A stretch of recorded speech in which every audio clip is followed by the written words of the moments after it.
Hello, everyone. I'm here today with Shannon Kennedy. Thank you so much for joining us.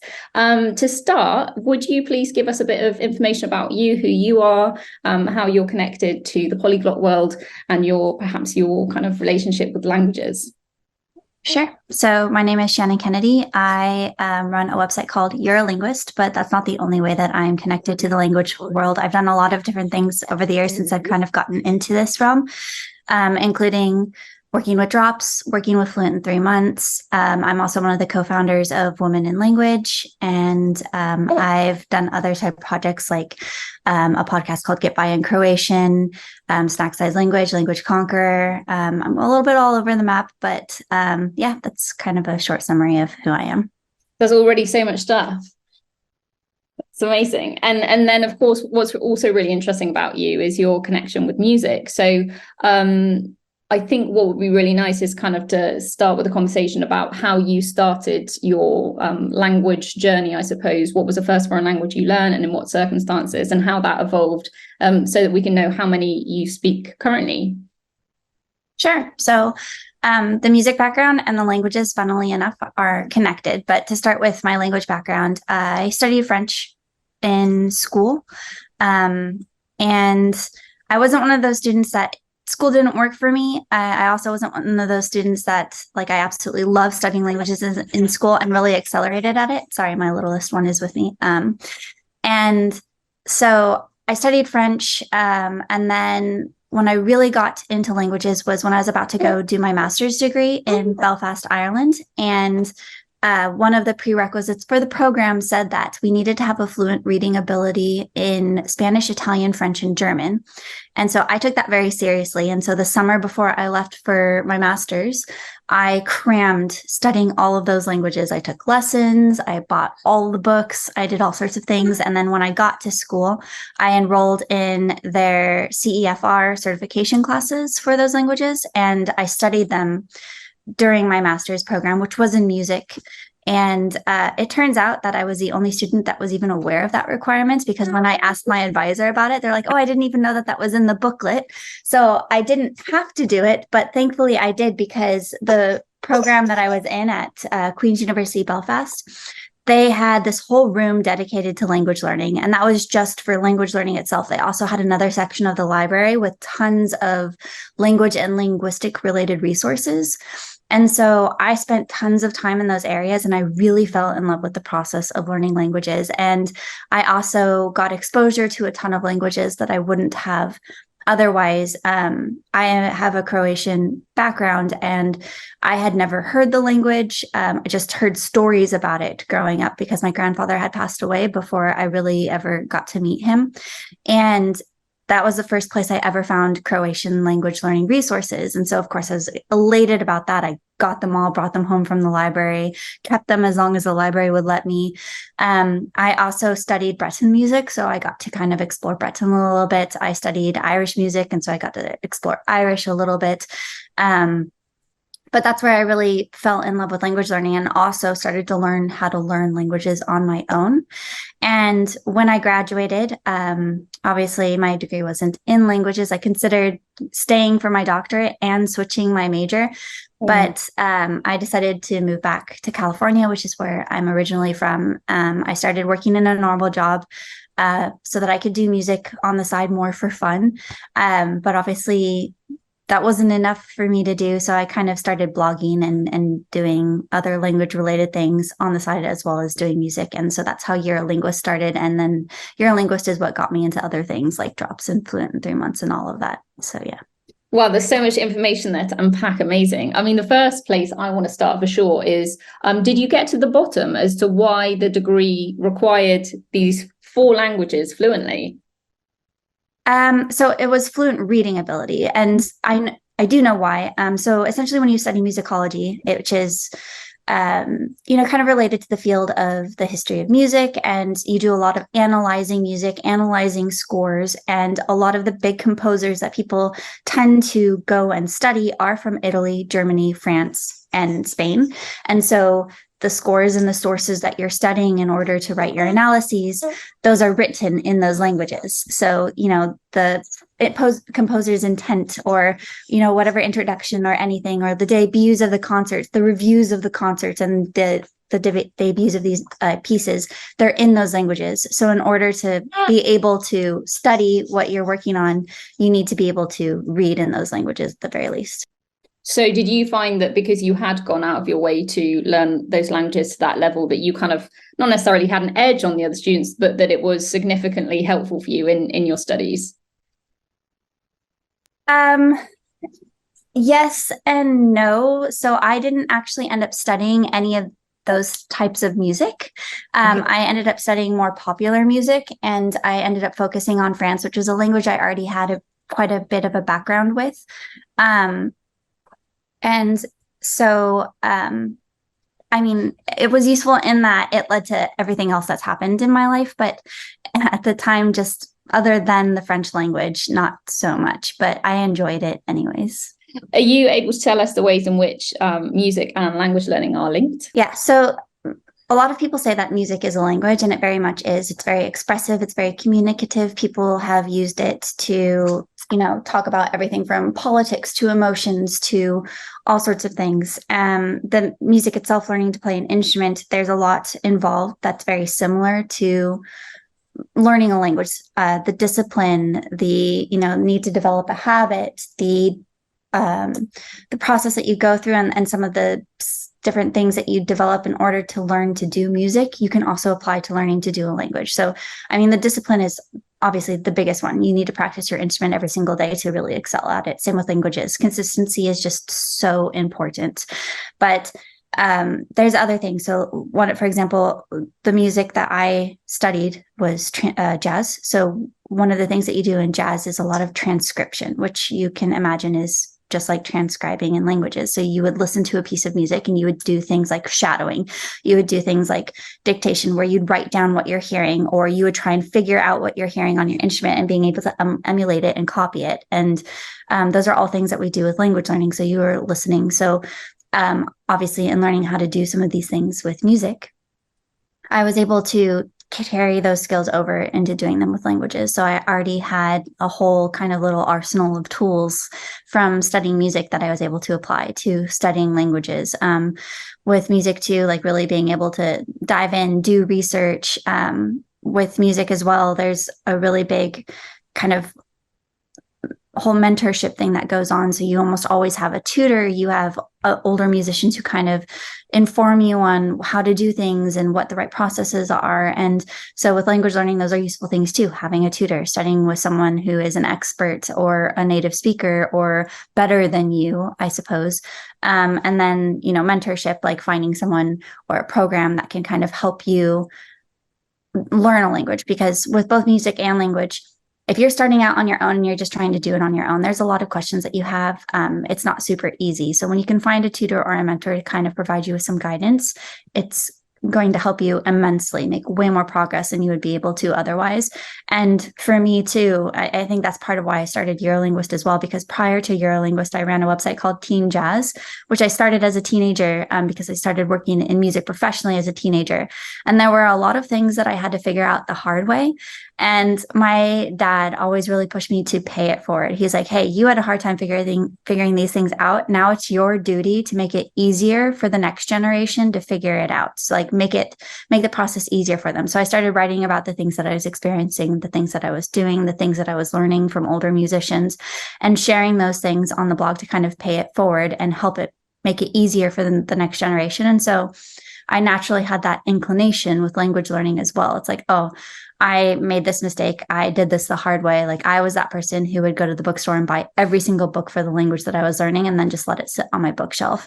And obviously that's not super effective. And so I learned some of these things the hard way. So I wanted to start a blog and write about those things and show like other learners that that's not the way that you do it. This is the way that worked for me, and like maybe this will help you find a way that works for you, or maybe this will also work for you. And so it kind of evolved into that. So basically, yeah, practice/study skills, and then the whole mentorship and tutor thing, like knowing that that's what it took for me to get to where I was at in music, made it really easy for me to make that connection to say, okay, well, this is also something that I can definitely do to get to where I want to be in languages. That sounds great. And do you think that this is just a theory of mine, that someone who's got their ear tuned to musical instruments, to music scores and that sort of thing, do you think that that is quite a strong link with language learning, where you're better able to imitate accurately pronunciation and that sort of thing? Or do you think that's perhaps from my hopeful imagination? It's not from your imagination, but I think with a lot of things, and this happens with languages too. So people see the end result. So you see a musician up on stage, they're playing a performance. It's amazing. They're like, wow, you're so talented. What they don't see is all the hard work that goes on behind the scenes, all the practices, all the rehearsals, all of the lessons, all of those sorts of things. So it's kind of the same there too. So with musicians, we spend a lot of time training our ears, doing things like transcription, doing tests, doing what's called ear training. And so we are taught to listen. Like that's an incredibly important skill. We're listening to other musicians. We're learning to emulate other musicians. We're learning to take what we've emulated and make it our own. So we spend lots and lots and lots and lots of time working on our listening skills. So I do think that we do have an advantage when we learn languages because we spent so much time on really listening. So when we go to learn a language, when we're listening to the language, we're really tuning into how things are said, the way that they sound, because as a musician, you're listening to recreate a sound. So the same is true for languages. You're listening to recreate what you're hearing. And so we have a skill set that allows us to really listen on a level beyond what the average person might be able to listen to, which is why a musician might have an easier time with something like pronunciation or transcribing what they hear, or picking out and kind of breaking into listening comprehension a little bit earlier, just because of all of that other work that we've done in another domain in our lives. That's really interesting. So two key things I really want to know are, which are the musical instruments that you play and which is your main one, and which languages you speak, and which would you say you're kind of most confident in at the moment? Okay. So this is really funny. When I first started doing music, I played the flute, not because I wanted to. I actually wanted to play the trumpet, but I'm the only musician in my family. So when they sent home the little form from school to write down what instrument we wanted to play, I said, I think it's called the flute. And I wrote down flute. My mom's like, no, I don't think it is. It's called something else. And I was like, no, I'm pretty sure it's the flute. You know, confident little 11-year-old who knows everything. Just like my daughter's hitting that age. So I'm karma. But so I wrote down a flute, I turned it into school, and the next week I went back and they handed me a flute, and I was like, no, this isn't what I wanted that one. And they're like, well, we already borrowed this one for you, so you have to play this one. So I played the flute for several years. That was my main instrument. And when I got into high school, I wanted to join the jazz band because it was so much cooler than orchestra. So I asked the teacher if I could join jazz. And at that point I had known that there were jazz flute players, but it wasn't common. And the teacher goes, yes, but you can't play flute. You have to play saxophone or you have to play trumpet. And I was like, yes, I could finally play the trumpet. So my parents took me to the store to go get a trumpet, which was like probably $300 and $400 for a student trumpet. And my parents said, we are not renting you a trumpet. We rented your flute. It was a horrible experience. We're just going to buy you one because at this point we know you're sticking with music. So it's worth the investment. We went to the store. And my parents told them we'd like to buy a trumpet for our daughter to join the jazz band. They said, we don't have any trumpets for sale. We have them for rent. And my parents were like, no. They're like, we have saxophones. And my mom looks at me and goes, you're playing saxophone. And so that's how I ended up on the instrument that I play. I'm primarily a saxophone player. I still play flute a ton. I never gave that up.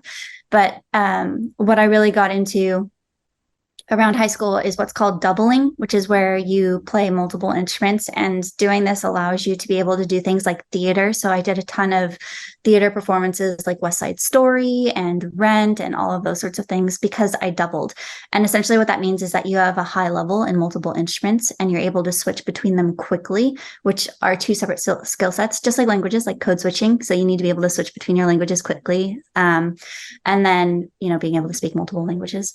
So I ended up playing clarinet, oboe, saxophone, and flute, among other things. I do play like 18 plus instruments at this point, but my primary things that I do are I sing, I play piano, I play acoustic guitar, I play sax, and I play flute. And the reason for Wow. the piano and the guitar is for writing, and then saxophone and flute are really kind of my main instruments.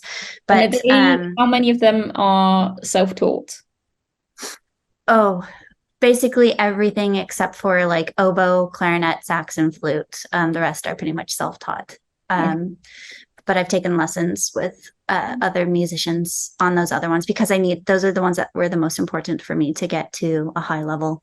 Um, but yeah, so what was funny though is my flute teacher, when I started to play saxophone, he was an orchestra flutist and was very upset that I was going to start playing saxophone. He told me it was going to mess up my embouchure. It was going to make me a worse flute player, that I was Sorry, mess up sacrificing your what? my embouchure. That it's the way your muscles form in your face to be able to have a good sound on your instrument. Oh. So he basically tried to discourage me from it, but I really wanted to be in the jazz band, so I really wanted to learn to play saxophone. And it kind of later down the road made me think the same thing with languages, because you could learn one single other language and learn it to a really high level because you're giving it all of your focus, or you could learn a bunch of different languages to a good enough level and be able to communicate and get around in several languages instead of like getting to that really high level with one language. And I think my mindset has always been like, the more is better. So like, just like with music, where I never focused on one instrument and just like made it my thing and like wanted to be like the best of that, I always wanted to be able to be proficient in several things. And I think with languages that rolled over as well. Like I was never just happy with French being my one language. I'm up to 17 now that I've seriously studied. I wouldn't say that like they're all current, because I've needed them in different phases of my life and then have let some of them go to learn other things or to focus on other things, or just because the situation where I needed them, I didn't need them anymore. So yeah. And are you able to list those 17? Oh, I have to count on my fingers to do it, and I sometimes miss them. I can try. So obviously English, that's one, it's my first language. French, Portuguese, Spanish, Italian, German, Croatian, Russian, Hungarian, Hindi, Hebrew, Persian, Chinese, Japanese, Korean, Norwegian, and I just started learning Scottish Gaelic. Wow, that's incredible. And I got the 17. Did I do it? You did. That was 17. Yeah. I did it. Okay. Well done. Yeah. I mean, what were, obviously we don't have time to go through all of those, but for some of those ones that perhaps are more unusual or minority languages, it would be really interesting to hear what made you decide to study some of those. Sure. Pick any that you like. Or any, Croatian, even one of the more, more spoken ones, whatever you fancy telling us about your journey with that. Croatian's kind of the obvious one. I mentioned it before. My grandfather was Croatian, and I grew up constantly hearing my dad and my grandma say that they wished that my grandfather had taught them Croatian. But it was an era here in the US where foreign parents did not want to pass their languages on to their children because they wanted them to be good English speakers, and they thought that sharing their language with them would mean that they wouldn't be a good English speaker, and it would actually inhibit their potential in the future. So my dad came from that generation, didn't learn any Croatian. So having heard like, oh, I wish I had learned Croatian. I wish I had learned Croatian my whole life. I was like, oh, I don't need my dad to teach me Croatian. Like I can just learn it on my own. So that was why I went into Croatian. Hungarian, I worked with Drops for 4 years, and that's in a Hungarian company. So I was traveling to Budapest every 6 months. So it was useful for me to have. And Drops being, do you mind just giving a quick summary as to what Drops is? Yeah. I think that'd be interesting. Drops is a language learning app that teaches vocabulary. It's a really awesome app because they have these really amazing curated lists of vocabulary that you can use to learn about a bunch of different topics. And I really like the idea of learning language islands. And so Drops is a tool that really fits well into that because it's so thematic in the way that it provides vocabulary. And plus, a lot of the vocabulary in the app is just vocab that's like really hard to find elsewhere for a lot of different languages. So it's really useful in that respect as well. Yeah. Great. Yeah. And your most recent one is Scottish Gaelic. That's yes. right. Yeah. So what made you make that decision to learn Scottish Gaelic? Oh, I feel like people are going to judge me for this one, but Is it because you watched So, Outlander? oh my goodness, kind of, but not. So I have a background. This is not my first Celtic language. Like I said, I've had some exposure to Irish and Breton as well in the past, and I never really as fully got into it as I would have liked to. And most of the languages that I've learned, with the exception of Croatian, I learned because I needed it for work. So Hungarian was related to work, Persian was related to work, Hindi was related to work because the music company I work for, they wanted to send me to a 4-city tour to do demonstrations on a product in India. And so they wanted me to do that in Hindi. German was for work. I needed to go do a music clinic in Switzerland, so I needed to learn German really quickly. Japanese was for work. I work for a Japanese company currently, and so I constantly have to talk to technicians and things in Japanese. And also, I sometimes translate from Japanese to English for our American counterparts. So a lot of those were like work career oriented, like I need to do this for this specific reason. Scottish Gaelic is like the first language in a really long time, because even Breton and Irish, the amount that I did study them was for my degree. So it was like very purpose driven. Whereas Scottish Gaelic is kind of like the first language other than Russian that I'm learning just for fun because I want to. And the reason for it was I just kind of, I don't know. Yes, I was watching Outlander, but I'm also of Scottish heritage. So I'm Norwegian and Scottish by heritage. So I already have like that background. And then my husband is also Scottish, but we started watching it and it was like this thing that we shared. And like he would always want to have like a glass of whiskey while we were watching the show. And like he would walk around the house pretending to have a Scottish accent. And it was just kind of funny. And it was like this thing that we shared. And there was plenty of Scottish language in the show. And so it just kind of got me curious about it. And I guess, you know, it's like one of those kind of nostalgic heritage things that made me want to get into it. And so I decided I wanted to learn it. So yeah.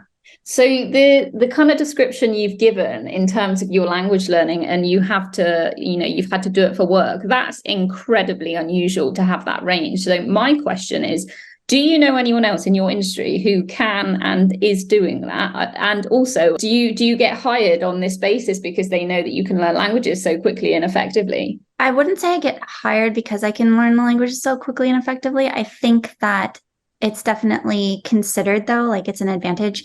At work, they often kind of talk about me as like a party trick of sorts a little bit. They're like, this is Shannon, she speaks 17 languages. And I'll get tested. So our company is global, and we end up, I happen to work in RAM, which is like the Americas. So we talk to people from Canada, from Mexico, from Brazil, all the time. And so they like to kind of test me, and just like out of the blue, one of our AR people, he is Russian. And so like when he found out Russian was on my list, he just like would randomly start talking to me in Russian. And he's like, okay, she passed the vibe check kind of thing. It is very unusual. It's not usual. We definitely have people at our companies that speak multiple languages. Usually it's English and then whatever their native language is, because English tends to be like the language that we do most of our business in across the different areas, because we're in Europe, we're in America, we're in Asia, we're all over the place. But there's definitely opportunities that I've had because I speak these other languages. So they, like, for example, when they asked me to go do the tour in India, they asked me because they knew if they said, hey, Shannon, we need you to learn Hindi, that I would be able to do it, and that they'd be able to send me to go do this. Same with the German. And then at one point they sent me to China, and I was kind of going between the Chinese team, the Japanese team, and the English team. And there's like certain situations where I'd be working between the three languages kind of to communicate things across the three. So yes and no. Definitely people speak multiple languages at the company. The amount that I speak is a little bit unusual. And I wouldn't say I was hired specifically, but I've had opportunities specifically because of my language background. Wow. Yeah. And many, many incredible opportunities too. So I think it would be really interesting to know what it was like learning Hindi, and kind of between the time that you were asked to start learning it and traveling to India, how long was that, and what was that process like? So I never ended up actually getting to go to India because COVID happened. Of course. Okay. But essentially what I did was I needed to be highly specialized in the language. And essentially all I needed to be able to do was give a presentation in Hindi and then be able to answer questions. So I hired a tutor, and I already did the presentation in several other languages. And so I had a script. So I took that script and I worked with a tutor to translate it into Hindi. A lot of music vocabulary is just English words. So it was a little bit unusual in that respect, but I essentially worked on learning my presentation, delivering my presentation, and then I had my tutor ask me questions about the products that I was demonstrating to help me kind of round it out. And then I learned some basics so that I would be able to get around if I needed to as well, and just meet the people that I was presenting to after the presentation would be over, kind of thing. So it was a lot more memorization than it was like really fully understanding the language. I did not worry about learning how to read and write at all. I have focused solely on communication. So being able to understand what was said to me and then being able to communicate what I needed to communicate, which was highly specialized. Wow. And so does that mean that in the end you delivered that presentation online? No, the whole thing just kind of fell through. So, No. yeah. And Hindi was one of those languages that after this whole thing was said and done, I dropped it because that was just like a very specific circumstance that I needed to prepare for. I still have all of my scripts and things. So if they ever decided like, hey, we're finally going to do this and send you out there, I'm ready. But yeah, it was interesting. Same with Hebrew. I was learning that, and Drops was taking us to do one of our on-site meetings for in Israel, and I had my plane ticket booked and everything. I had been working on Hebrew, getting ready to go there, and literally when they started shutting everything down was the week of that trip. And so I could have gone, but I have kids and I didn't want to get stuck in quarantine in Israel and not be able to get back to them. So I opted out of going just because, I'm a mom and it wouldn't be a smart decision. And several of our coworkers did end up having to stay there longer because of the situation. And so while I didn't get to use the Hebrew that I had learned, I wanted to play it safe, and I don't regret my decision. So that kind of leads on to my next question, which is about juggling motherhood and language learning. Is that a challenge? Is there something where you make time to prioritize certain things? How do you deal with it? It's as much a challenge as it is with anything else. Like I work full time. I have several part-time jobs. I have kids, and it's just life. And whether you have kids or you don't have kids, there's things that you need to juggle your languages around. And so like I'm really into productivity, and I have a course that I've built that's all about productivity for language learners. And it talks about some of the different tactics that I use. But if it's important to you, you find the time to do it. Essentially is what it comes down to. And a lot of the time that means my kids are stuck listening to foreign language podcasts in the car. Good for them, getting them involved in it a little bit. My son is really into soccer or football.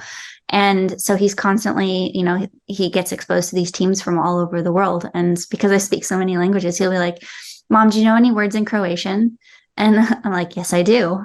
And so then, he's able to ask me about that, and I can teach him some words in these different languages, and it creates some curiosity in him. And, doing it together. My son's first language for the first 3 years of his life was Chinese. So, including them in it as much as possible. And of course, at a certain point, it becomes their decision. Like my son has absolutely no interest in Chinese anymore, and I'm not going to be strong-handed and force him to continue it. So I don't. His curiosity now is in French and Spanish, and that's okay with me. So it's yeah. Wow, that's funny because when I was in conversation with Kirsten Cable, your co-founder of Women in Language, I asked her what do you think women particularly bring to the table when it comes to language learning, and she said it's their capacity to, or our capacity to share language learning with children, with other people, and I think that's such a great example of getting your kids involved. That's amazing. And you also mentioned you've got various part-time jobs as well, so it'd be great to hear about those. So one of them I'm aware of is you're part of Fluent in 3 months. What are Yes. the others? Music. Music. It's not my full-time job. My full-time job is in marketing operations. And I also work at a winery. So prior to COVID, I used to go to a lot of conferences. I traveled around a lot. I played language bingo at every conference. Like I'd have my little language list and I'd make a point to try and speak every single language on the list and check them off. Because like when you're standing, when you're standing there waiting for people to come talk to you, you can hear them speaking the different languages. And so I would just like take it upon myself to kind of interject into the conversation and be like, hi, I speak this language too. Now I get to do it with my son's hockey, which is hilarious. Like there's actually a Hungarian family on my son's hockey team. And which is like, you don't hear Hungarian here in California very often at all. So that's pretty cool. A lot of the parents speak other languages in the area that we're at. So I get lots of opportunities to practice. But long story short, I'm very introverted and very shy. It's easy to not give that impression when I'm having short conversations like this online, but I am not very social. And so when I no longer was forced to go out and be social at these music conferences, I started to realize that I was getting really withdrawn and kind of like a hermit a little bit. I wasn't interacting with people outside of my family circle very much. And I didn't think that that was a very positive thing. And especially since I'm introverted. And so I need to work on being out there and being social. So I started working at a winery on the weekends because I find wine interesting. Very like, I like the whole process, the history, all of that kind of stuff. So to work with the winemaker and learn about the wines and the winemaking process and stuff is very interesting to me, even if I never intend to actually do it. But serving wine, I have to talk with people that I don't know, so I don't have any comfort with. And so it was a good way for me to continue practicing my social skills and not allow myself to be so withdrawn and introverted. So that's another. And do you think that there are also, obviously the way you're talking about there is about how with being introverted, it might kind of stymie communication a little bit, but do you think there are characteristics of being an introvert that actually fit really well with language learning? Oh, for sure. Again, it's like we're used to doing things by ourselves because we want to have that kind of independence and not have to socially interact. So like the study skills part of language learning, we excel at because introverts tend to have, I mean, this is a generalization, but my experience has shown that many of the introverts that I know, we have really good study skills because we're just used to kind of isolating ourselves, I guess. And so we have that part down, like the communication aspect of it, not so much all the time. It's like something we have to force a little bit more. So it can be a lot more challenging, but extroverts and introverts both have like their strengths, and introverts is doing the work on our own. Extroverts is like putting themselves out there and having conversations and all of that kind of stuff.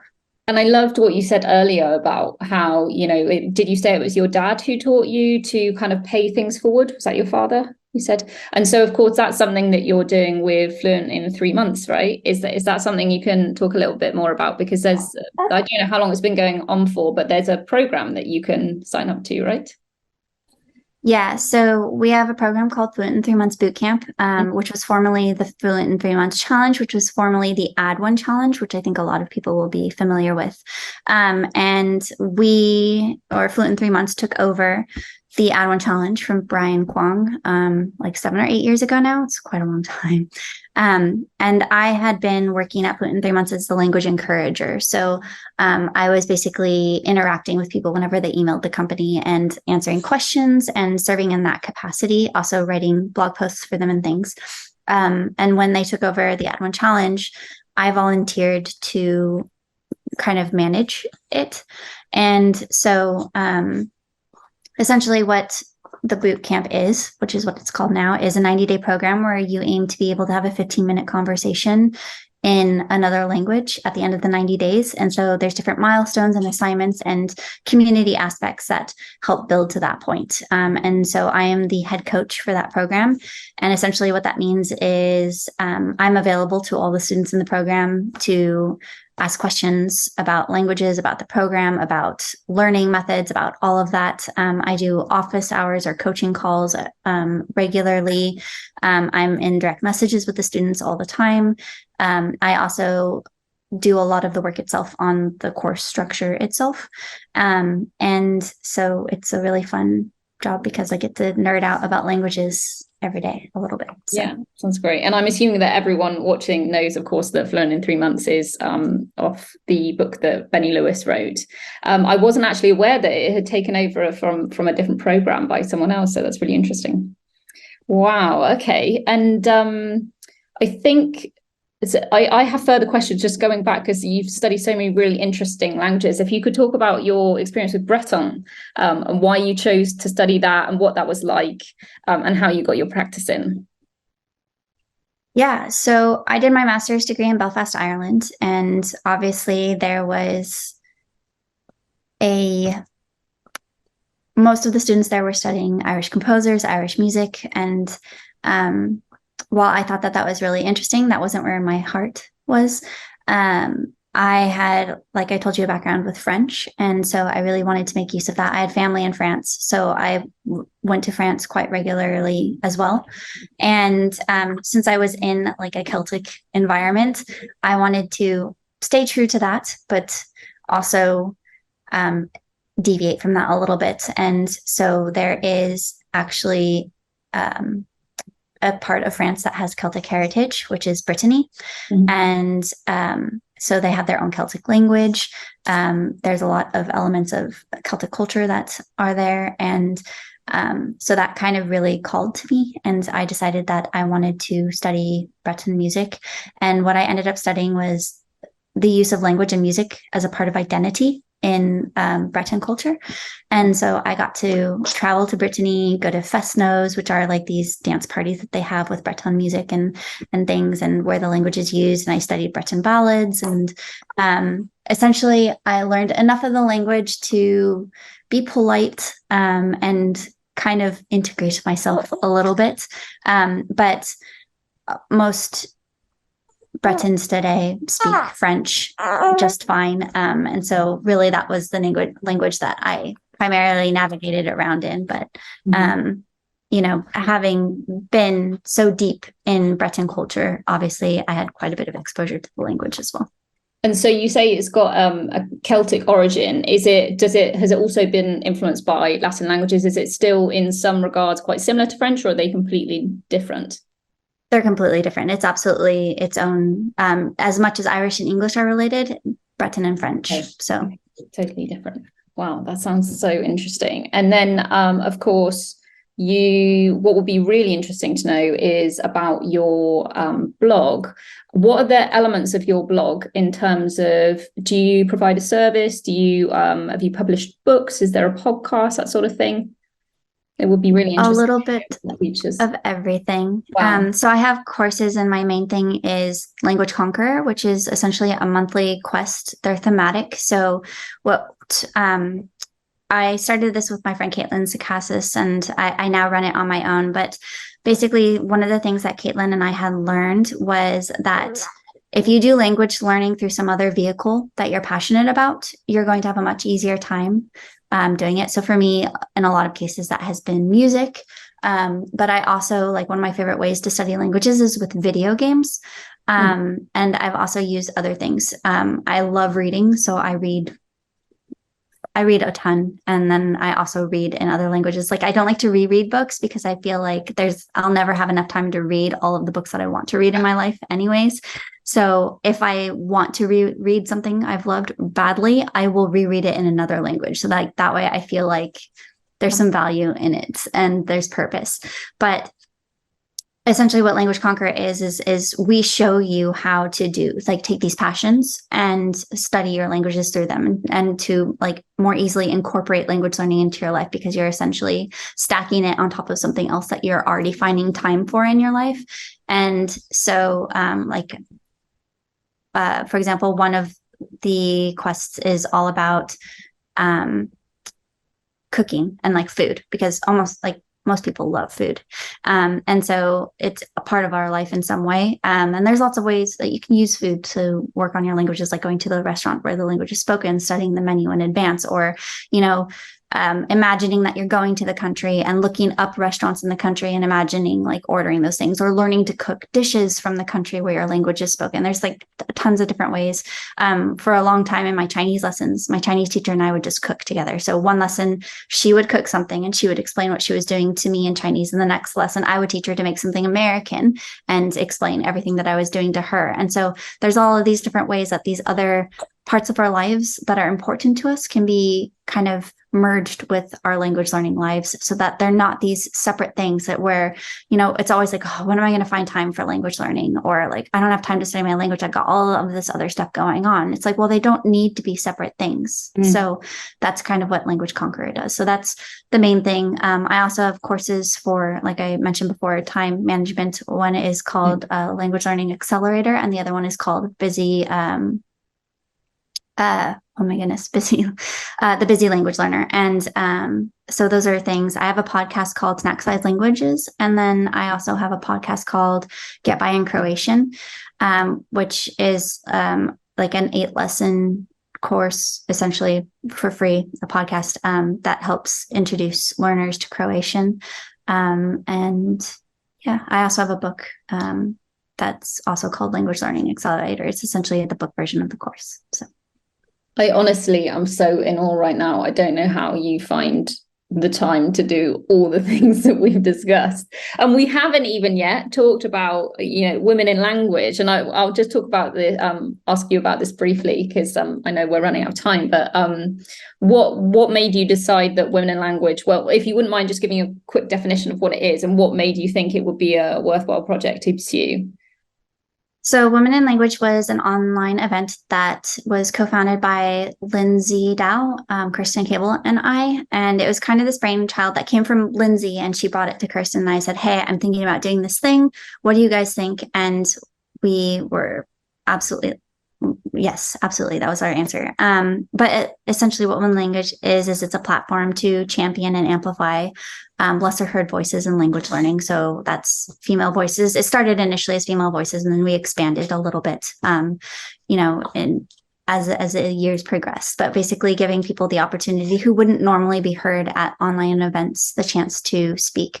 So rather than, we didn't accept submittals initially. We went out and actively sought out people we wanted to hear speak that we hadn't heard speak at other events. And then at the end of each event, we would ask for recommendations for people that they would like to see who wouldn't, normally put themselves forward to speak at events. And so that's like how we got most of our speakers. And then we also wanted to talk about topics that aren't typically talked about at events, like issues that are specific to women in language learning, and, things like motherhood, or, the challenge of, how so many resources are built for like the male businessman, and like how we get around that, and learning to talk about the things that we actually want to talk about. And, the issue that in certain cultures, like the language that men and women use are different. And, learning the language isn't necessarily open to certain genders and things. So, or the fact that, vocabulary for also certain topics like doesn't exist yet in a lot of languages, and some of the trends and things that are happening to have that vocabulary, become a part of common language and stuff. So those are all things that we wanted to talk about. And so that's the kind of premise behind Women in Language. And as I understand it, all of this material from the previous events that we've had so far are still available online. Is that right? Yes. Yeah. That's brilliant. Amazing. So I think my final question, Shannon, is, is there anything that you would like to mention that you want viewers to know, and kind of what does the future hold for you? What's next? That's a good question. I can't think of anything else that I'd like to bring up. The future holds for me. I keep saying that this is my last language. I said that since my 8th one, because my goal was always to learn 8, and here I am at 17. So I can't say that I'm not going to learn any more languages, but we'll see how it goes with Scottish and how far I get with that. Other than that, my future holds lots of hockey, because I've got some hockey boys. But which is Field awesome hockey because or that's ice also hockey? international.